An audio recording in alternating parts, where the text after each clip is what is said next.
What's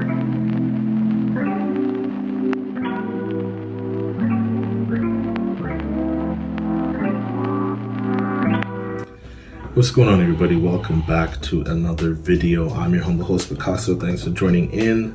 And today, guys, I want to start the conversation. I want to start a topic, right? Who is God?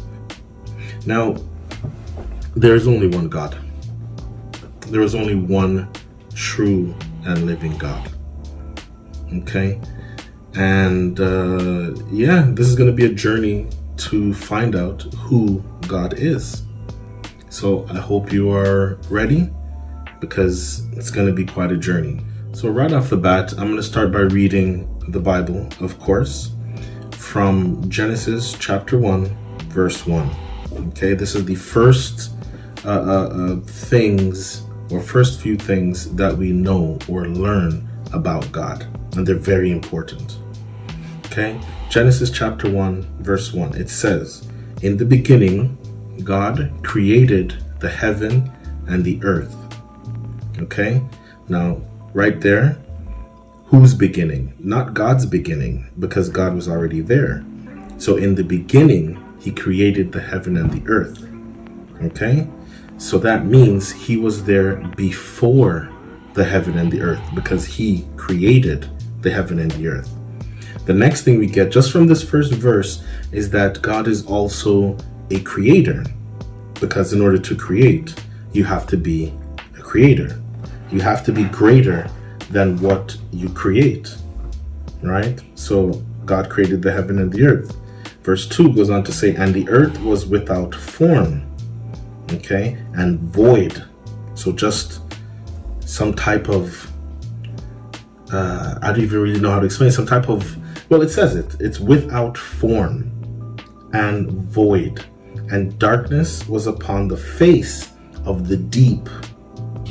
Okay, and the Spirit of God moved upon the face of the waters. So that means there was waters there. And God said, "Let there be light." And there was light. Again, God is a creator. Not only that, a very powerful creator, because how many, we're human beings, we create things all the time.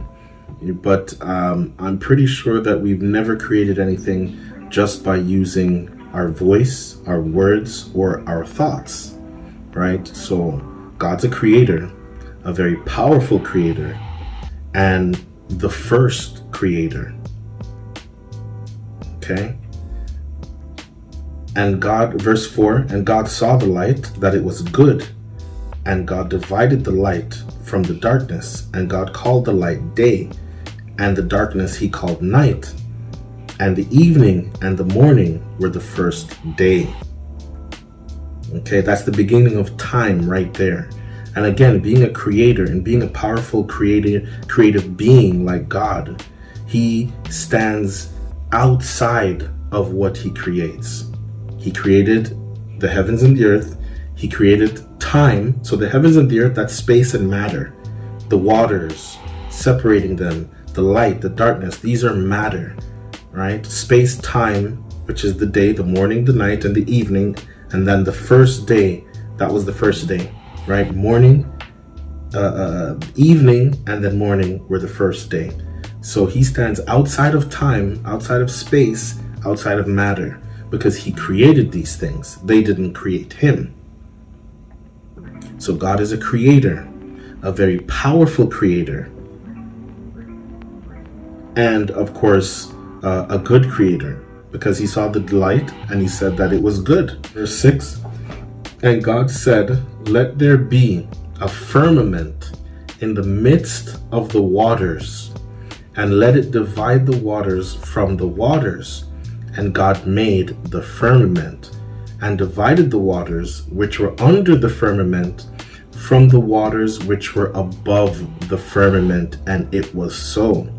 And God called the firmament heaven, and the evening and the morning were the second day." Now, this is all regarding to God being a powerful, or the most powerful. There's none above, there's none like, there's none close to God being a very powerful creator, right? But this used to trip me up. I used to think that the firmament was the atmosphere around the earth, but I've been doing a bunch of research and a bunch of digging, and I found some interesting things, man. There is waters, right? God created a firmament, and the firmament was called heaven. So there's waters outside of our universe and outside of our galaxy. Some people actually believe that space is water. That's what they believe. And it kind of makes sense, because in water we float, right? We float. We're kind of weightless. We do sink, but in space you'd float as well, right? According to the astronauts who've gone out and research and blah blah blah. But in space you float. That's the basic premise of space. You float, right? You don't sink. So there's a difference between space and water, because in water you sink, but in space you would just float endlessly. But outside of the universe and the galaxies and all of that stuff, then there's a firmament. I used to think it was the atmosphere dividing space from Earth, holding our gravity in and our oxygen and stuff like that, so we don't just float off the planet. But I've been digging into some information and looking up and researching, and it's basically Earth, the sky. Then we have our solar system, the stars, the planets, and all that stuff. And then outside of that would be the firmament. And then above that is the upper waters. I'm going to have a diagram pop up on screen so you guys can see what I'm talking about. It's from the ancient Hebrews. This is what they perceived it as, based on the early scriptures and the early texts. And it's pretty cool. But so for right now, we know for sure that God is a creator, the creator. He created everything. Nothing created him. He's always been there. He is the ultimate creator, powerful creator, a good creator. And it's funny, because even scientists now are saying that, the way that the whole universe itself is structured and built, it's definitely not by any chance, by any big bang. It's nothing like that. Somebody had to, a being had to design it, fine tune it, so that, this doesn't collide with that, and this doesn't hit that, and this doesn't, what I mean? It's definitely been fine tuned. It has been designed specifically to run the way that it runs. It had to be created, not by a spontaneous whim of a big bang. A being far beyond our comprehension definitely had to design the universe, design the planets, design the stars, in order for it to coexist together in harmony the way it does. It's a beautiful thing. So right off the bat, we know for sure God is a very powerful creator. That's going to wrap it up for this first episode. I'm going to do many more of these, because we're going to learn more about who God is. And I hope you guys enjoy, and I hope you guys are ready for the journey. This is only episode 1. I'll see you in the next one. Till then.